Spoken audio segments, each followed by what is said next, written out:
Welcome, everyone, to this episode of the Fired Up and Plugged In podcast powered by Emergency Reporting. This is the podcast for all 21st century fire and EMS personnel. I'm Tom Lewis, Enterprise Training Manager and the podcast producer. Thank you for joining us for part 2 of our Across the Pond Special Edition podcast. Our guest today is British Fire Chief Tony McGuirk. Chief McGuirk is recognized as a visionary, strategic, and operational leader among international fire and safety agencies, both at the local, regional, national, and international levels. He is credited with developing and implementing one of the first and most progressive successful initiatives in the fire and emergency services, now known as community risk reduction. This concept is now embraced throughout North America, Europe, and Australia. In recognition of the leadership role he played in changing the culture of the fire service and community risk reduction, he was awarded the Queen's Fire Service Medal and was made Commander of the British Empire. After his retirement as Chief Fire Officer and Chief Executive of Department of Merseyside, UK, his consultancy has advised major corporations on risk, crisis and emergency management, leadership, innovation, and organizational change. He has also spent 5 years in Australia on a Distinguished Talent Visa as Executive Director with the Environment Protection Agency. Chief McGuirk has an international reputation for building and motivating cross-functional teams that exceed expectations. We are pleased he's able to join Chief Bruegman for what promises to be an engaging podcast. Chief Bruegman, it's all yours, sir. Okay. Good day, everyone. Welcome back to another session of Fired Up and Plugged In. And today it's my pleasure to introduce Chief Tony McGuirk from United Kingdom. For our second podcast, we explored a lot of material in the first one, so I asked Chief if he would come back and we could continue our conversation. So welcome back, Tony. Thanks, Andy. Nice to see you again. Yeah, it's good to see you too. So we were talking about some of the innovations that you had done on Merseyside and kind of the culture of the organization and the fire service in general, and you've worked all around the world in your consultancy after you've left the service. And do you see some similarities between cultures as you have traveled and worked throughout the world in the fire and emergency services? Yeah, definitely. I think in the fire service there were very common strands of culture. Some of them healthy, some I think we've really got a challenge for the future. So there's this common view of, in Australia they call it mateship. This it's a level of, it's not quite team working, but it's where the team assumes primacy as the reason for being at work, and in small teams that often happens. Where there's a really clear need for a small team. But I think the fire service probably need to move away from that model. So in the UK, we have a watch system where a small group of people work together, often for many months and many years, without really working different shift patterns with different people. And so that you get a sort of a perspective of the world from that group of people working together. And I'm not sure that's the way the world is now. I think in the sort of 60s, 70s, and 80s, and it might be that people were more insular. I think the world's a different place now. But that model is, very much, we sort of badge teamwork as being you must work with the same people on a regular basis. I don't think that's the case. I think you must work well with a range of people on a regular basis, and you should practice working with different people, because our incidents are going to become multifaceted and they're going to become more complex. Mm-hmm. And we're going to have to build effective teams quickly with police and ambulance and environment guys and experts. When I look at the risks of the future, that we're going to have solar panels on all of our roofs. And so you're going to need electrical expertise because of the risks involved in them. We're going to have battery packs or hydrogen cells or whatever else it is to power the home. We're going to be plugging in electric vehicles and hydrogen vehicles. All these technologies, the way that the world is going to be technologically driven. And so we're going to have to work with lots of people to understand and manage these technologies when they go wrong. And so we can't just sit there and think we're going to be experts at everything, because we're not going to be. It's impossible. And so we've got to be experts at getting expertise working together well, and we're this group that bring it together. And so I think we've got to practice that more often in everyday life. And but that watch the small group working together for a long time, that's common across the whole world. I think the other thing that's very common is a sort of a willingness to sort of challenge. And that, again, that's a good thing. Well, why are we doing that? Why do that? Because from that challenge you get invention and innovation. But I think there's a time when the time to challenge is over. Let's get on and do things. We can over challenge sometimes. And again, I see that across all fire services across the world. That's just the mindset of a firefighter. Can I do it better? Can I do it differently? And at some point, you just sort of stop. Let's just get on and do. This is good enough. Let's get on and do the job now. But I also see the humour and the sort of sense of family and the sense of coming together as very common threads. And those are things that I've always loved in the fire service. And I think it's what the community loves. And I think the fire service should really embrace the skills they have as community leaders in things that are way beyond the fire service. Lots of communities, a lot of firefighters do so many great things in communities. That's just how they're made. And you see that all over the world. The firefighters often step forward as community leaders, wearing lots of different hats. So there were sort of pretty common trends across the world. Well, as Chief Bruegman used to say, it's better to get it done than to get it perfect. Yeah, that's true. Yeah, that was a very old thing to say. Yeah. Yeah. So, sometimes we overthink things, but, because we wanted to get it just right. And yeah, it's never just right. I mean, it's always a work in progress. So, yeah. I think it was Arthur Ashe once at Wimbledon said, and that was a great phrase, what's the secret of success? He said, do what you can with what you've got from where you are. And I thought it was a really great way of looking at problem solving. If only we had this. And when a firefighter arrives at a problem, they've got to sell a solution. They've got to say to the homeowner, look, this problem is starting to get better because we're here. And luckily, we've got just the tool on that truck to solve your problem. And and even if it isn't, even if they haven't got a clue, you've got to sell that solution, and you've got to deliver, so that the public or the customer never realizes that you've just been winging it. And I think firefighters are great at that. When they interact with the customer, we'll go back to the station, and they will analyze, to the nth degree, what they could have done better or what they got wrong. And I think some analysis is good. But I think that over-analysis can be a little crippling at times. Yeah, I think you bring up another really interesting point too, as we're looking, I know in the U.S. about inclusiveness and diversity in our workforce and where we're at in respect to our communities. We have a long ways to go, but it also translates not in how we look as individual firefighters in our profession, but also the insular viewpoint we can gain when we don't work with other people. And even if you have a very inclusive and diverse workforce, if you work in the same firehouse with the same 3, 4, 5, 10 people for most of your career, you're going to get a very, I think, myopic viewpoint. So I think there's real benefit of being able to work with different individuals, different perspectives, and gain their insights.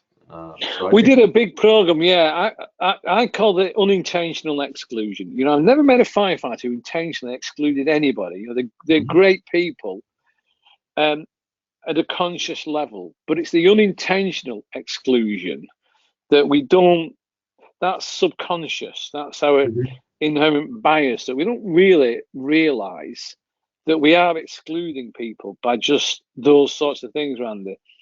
And so you have to move to intentional inclusion, so that you intend, and people call it positive action, and people get all hot under the collar sometimes about where you make a conscious effort to be inclusive, as if somehow you are demeaning, the status quo. And and I think we've got to be a little bit more open-minded than that. Intentional inclusion is about making more effort to be inclusive.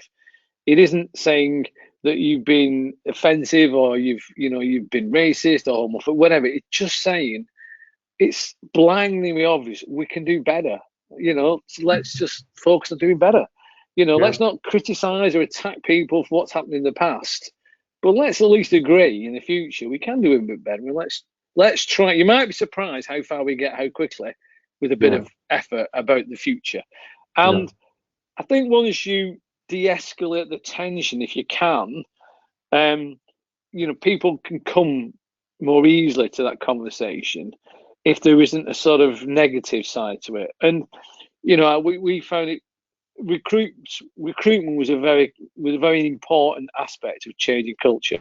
We used to have a system where you'd have 2 or 3 courses a year with 20 or 30 recruits, and it was sort of quite militaristic and very physically fitness driven and very sort of, it was sort of like, I don't know, boot camp meets Navy SEALs meets, it's all very, very physical and that's not how the world works. It's not how the new generations work. Just, bring them in 1 a month or 2 a month and absorb them onto stations and let firefighters be part of that training.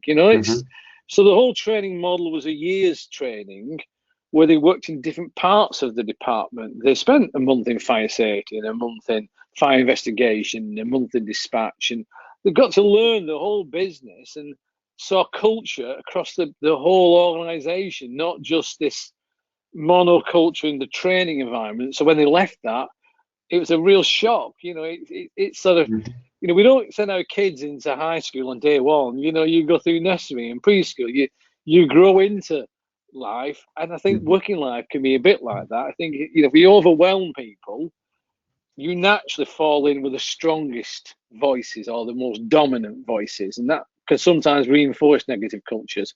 Whereas I think if you chill it down and just ease it in a little bit, so that you've not got to fit in this crowd of 20 recruits. If there's just 2 or 3 of you, and there's thought being given to, one of the first things that we used to see in us is we used to all go out for lunch with the new recruits and get to know them as people. So bring your family along, and who are you, and why are you interested in our organisation, and what can we do to help you, and what are you looking forward to? And I just think demilitarizing some of that, we felt, helped a lot in changing culture. We were, so Liverpool, by most observers, is pretty much the home of the trade union movement in history.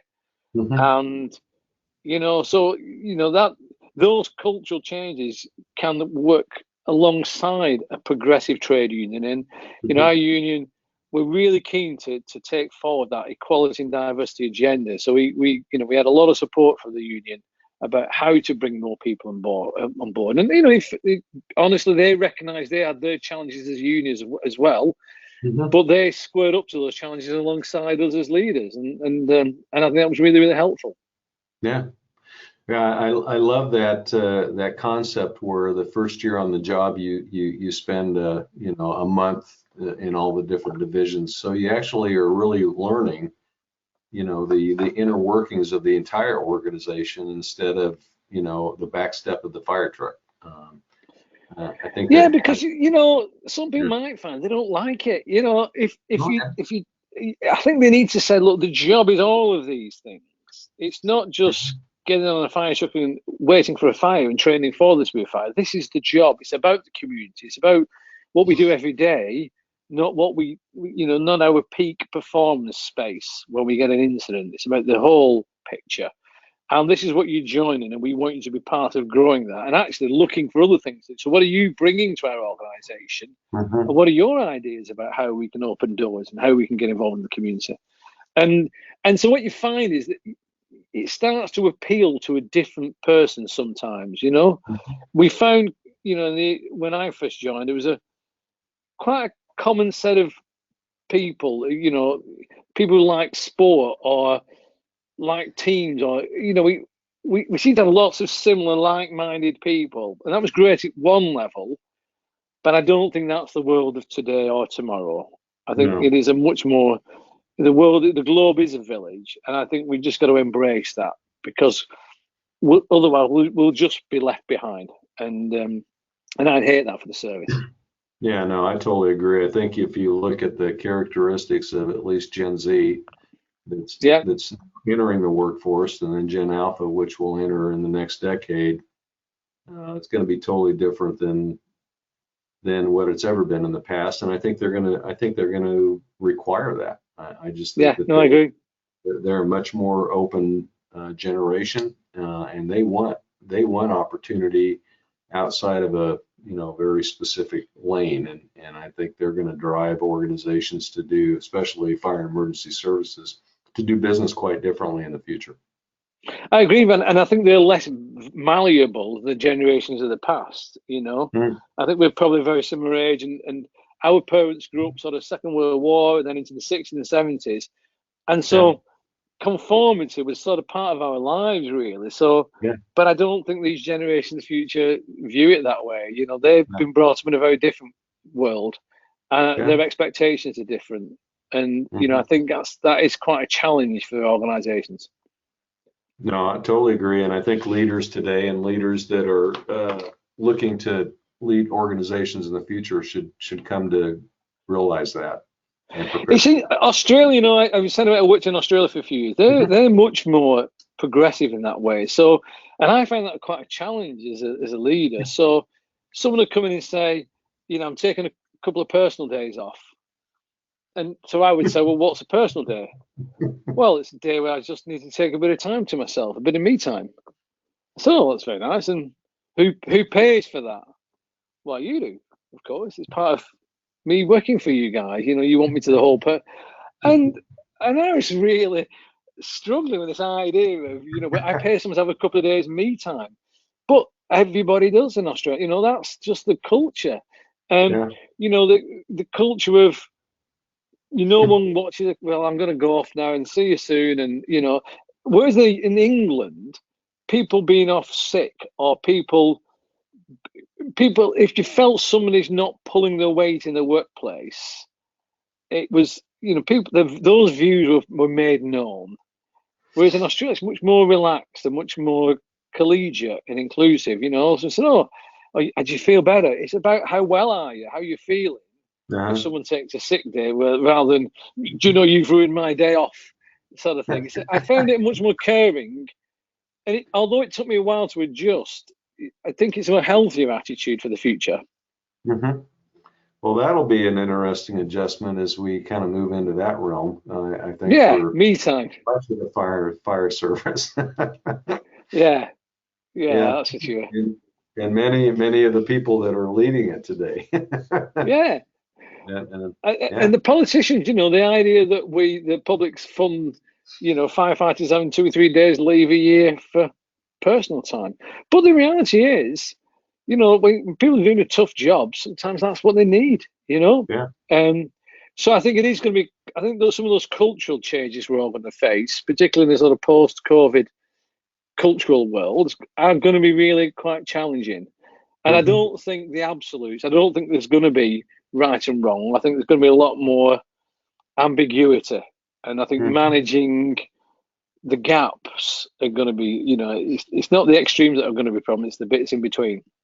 Yeah, no, totally agree. I think the COVID experience that we've all had is realigning business and governmental agencies and how they operate, and we just don't know what that looks like yet. But I think we've learned we can do business differently and still get business done.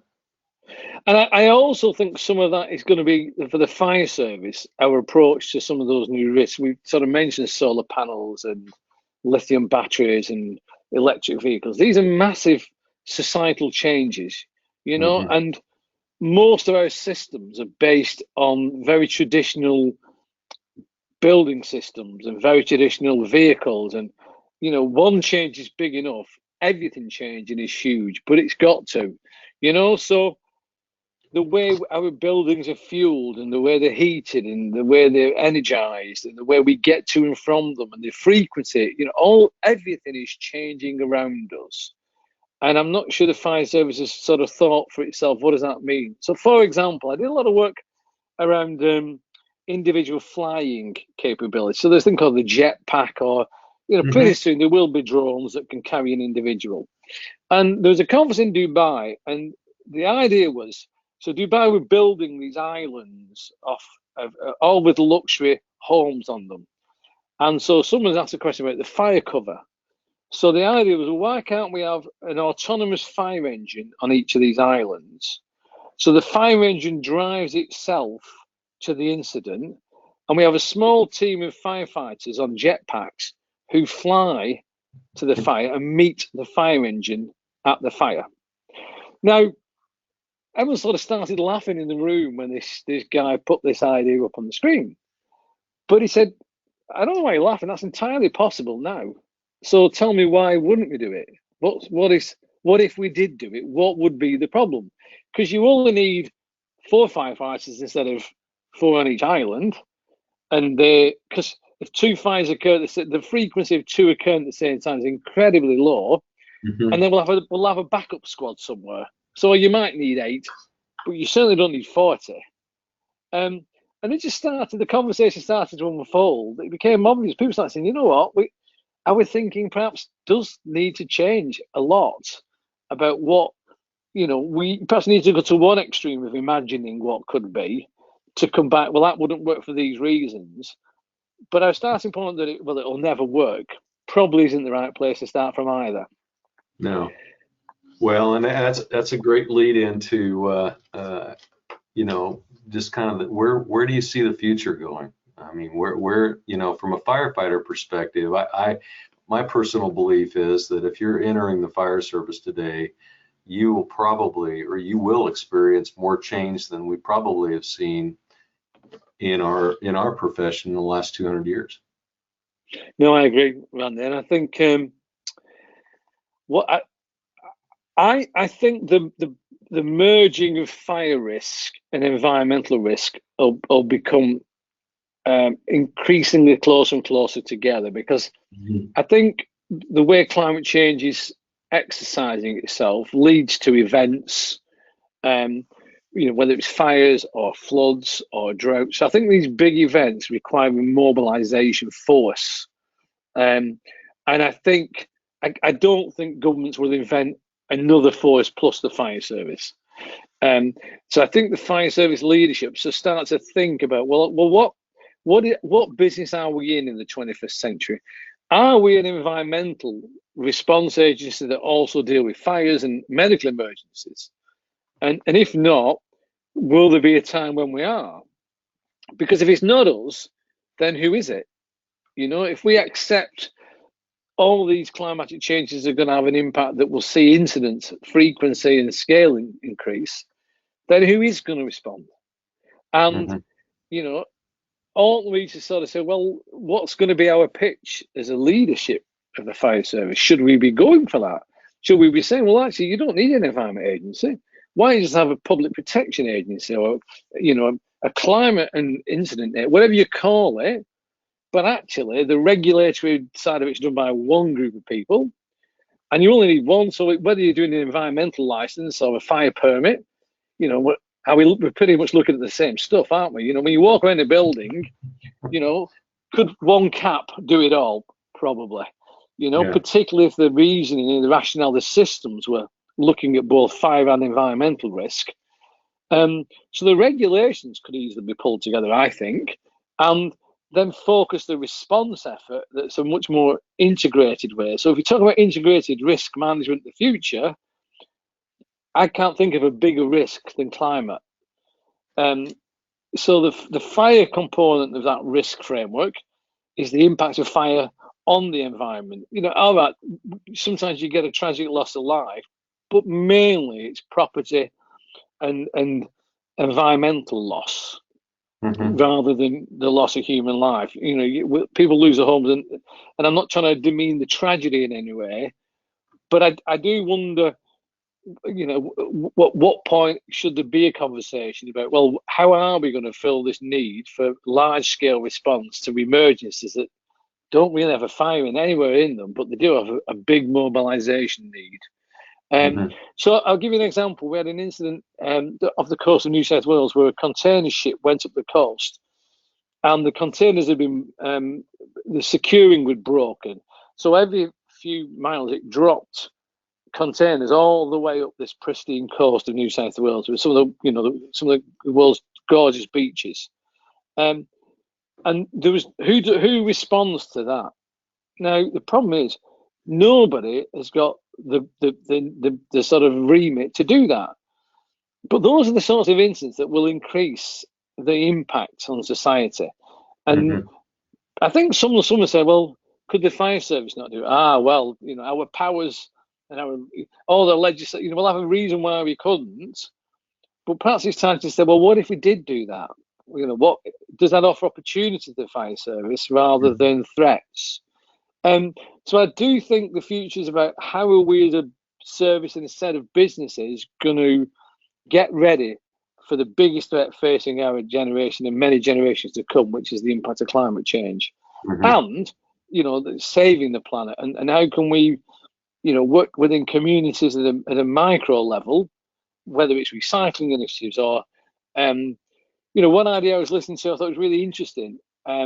Weather. So the way we monitor and manage weather hasn't really changed for over 100 years. The guy who came up with all the sort of science around weather was from the First World War, and that's why weather fronts are called weather fronts.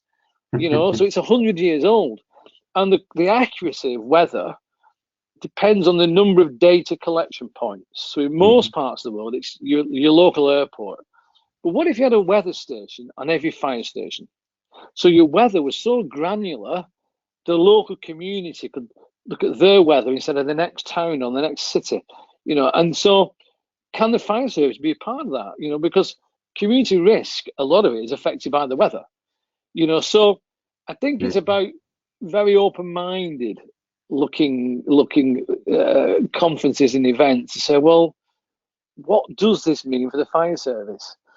At the moment, lithium battery means we need new codes and new standards and new regulations, which is true. But I think we also need a new attitude.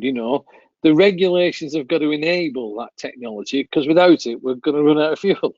And I think we've got to be much more about enabling things and living with a bit more risk, rather than disabling because we're frightened of the risk.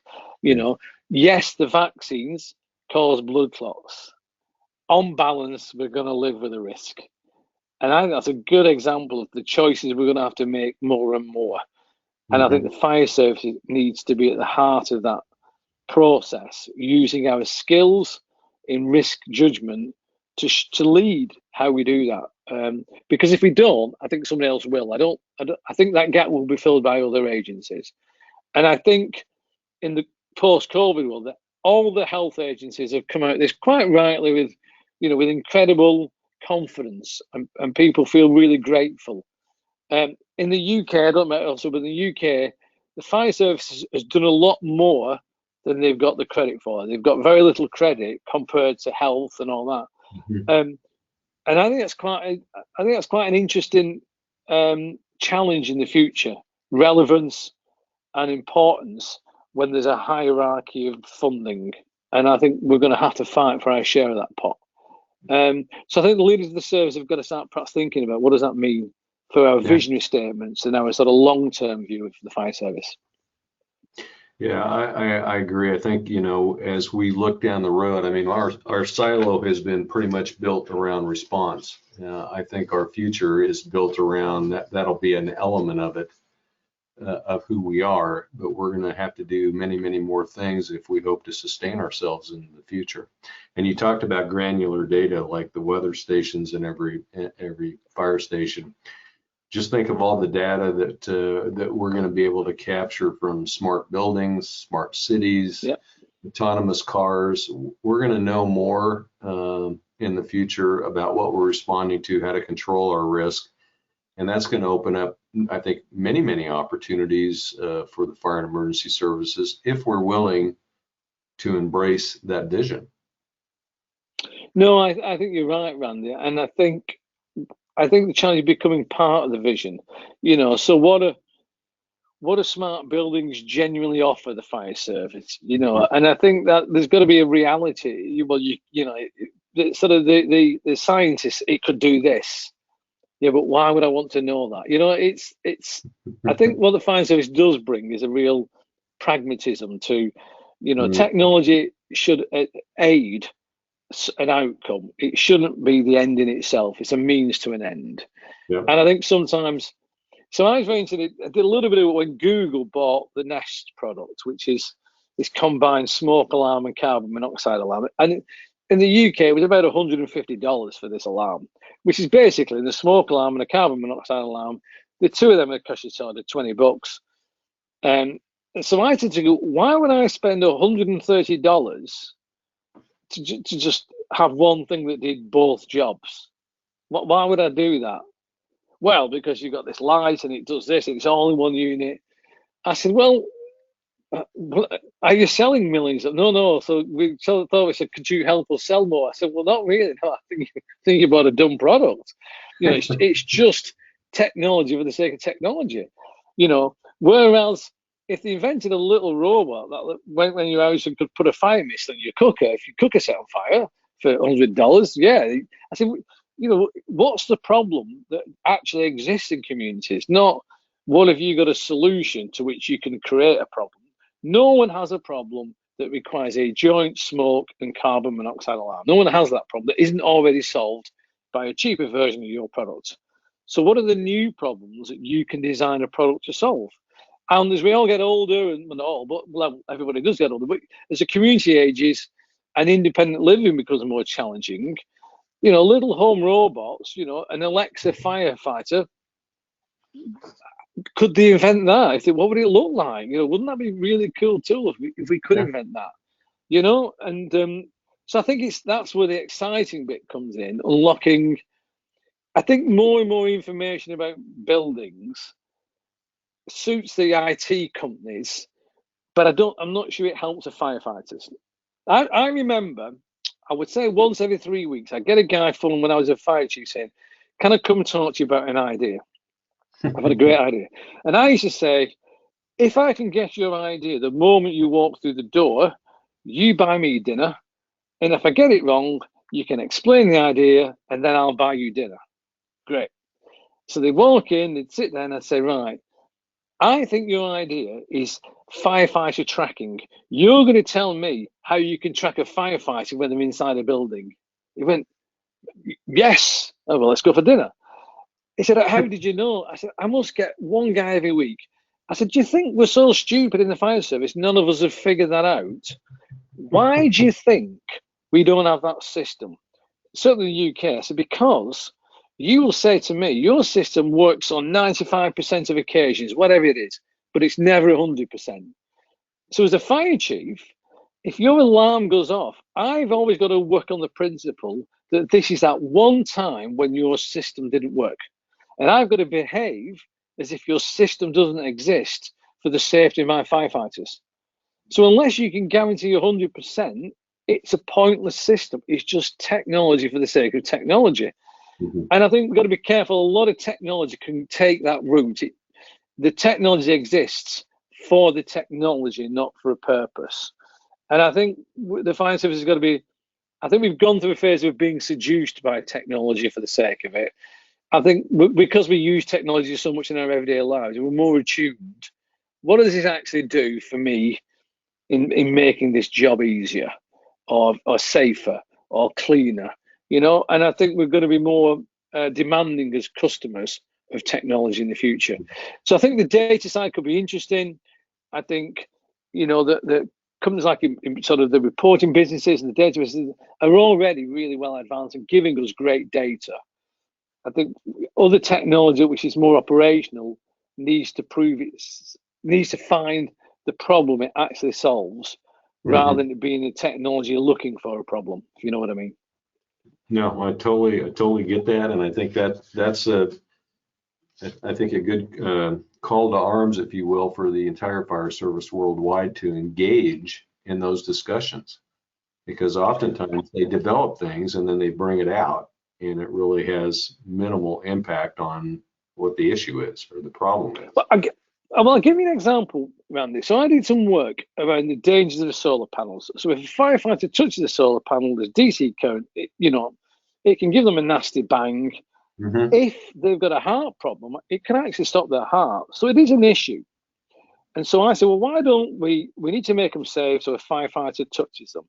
So I've been working on a film that just kills the light and therefore makes the panel dead.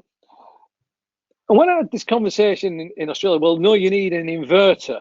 I said, well, no, because the inverter is below the panel. I need someone on the panel. Well, you can have an inverter on the panel, like a film inverter. And by the time we'd got to the end of the technology that solved the problem, we spent about $3,000 on each panel to make this panel safe. I said, or I could just put this film on that kills all right, the technology of the film makes it $100 film because it's a bit more than just a piece of plastic, but I could just put a piece of film on and kill it dead. Or I could spend $4,000 on inverters and it's, I think it's for the fire service, what is the obvious answer and does that work?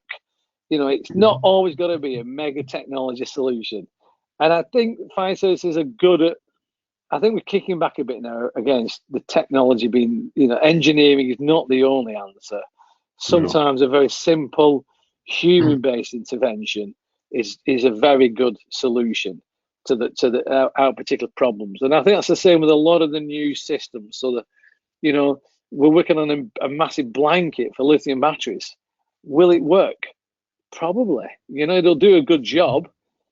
What won't it do? And how are we going to deal with lithium batteries? And how are we going to create thermal barriers?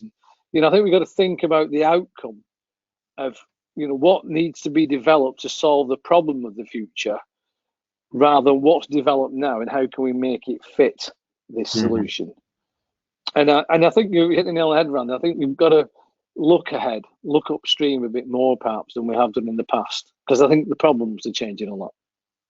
Yeah, and I think engagement from the leadership of the fire service is pretty critical to offer the viewpoint, because you're right. Oftentimes we sit back and let technology come to us, and maybe we should be investing our time and talent into helping create what we need. I agree. And one of the things I used to work for the Chief Fires Association in the UK, which is, the equivalent to IFC. And I said, why don't we build and sell our own smoke alarm, carbon monoxide alarm, and our own fire insurance? So that the money that people are spending on fire insurance, you're going to get a good policy from the fire chiefs. And so why not make all that money and put that back in the fire service? And all the money goes into community initiatives, and people who are from, with poor backgrounds who can't afford smoke alarms or other alarms, that can fund free alarms. And so let's generate the revenue for the fire service. Now, politically, you can imagine how popular that was with the alarm companies. So it never really got traction. But I think there are ways you can. There's a blended model where I think fire associations can be more commercial. So, for example, the IFF, I know, do a lot of training in hazmat, and that money is reinvested back into helping their members.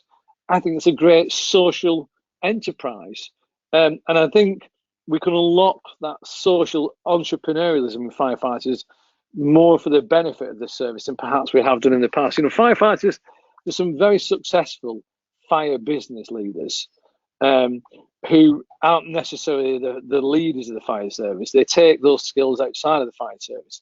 And I was always a great believer in let's try and keep them inside the fire service and unlock it for the fire service, with the fire service, not in competition or purely for an individual's own economic benefit. People are entitled to do that. If we could leverage that entrepreneurialism inside the fire service, wouldn't that be great? So, so try and get ideas like that working in the fire service. And, we've got all these assets and all these resources. What more can we do with them to unlock people's thinking? Yeah, I think that's a great point, and that's probably a good place to end our second podcast. And so, Tony, thank you so much for being with us today. It's just been an honor to be able to chat with you in these last two podcasts, and it's great to see you again. And hopefully, when we get over to the UK, we can hook up, or if you're in in the U.S., we'd love to see you. That'd be great. You all take care of yourselves, and thanks for your support, and great to see you all. You take care.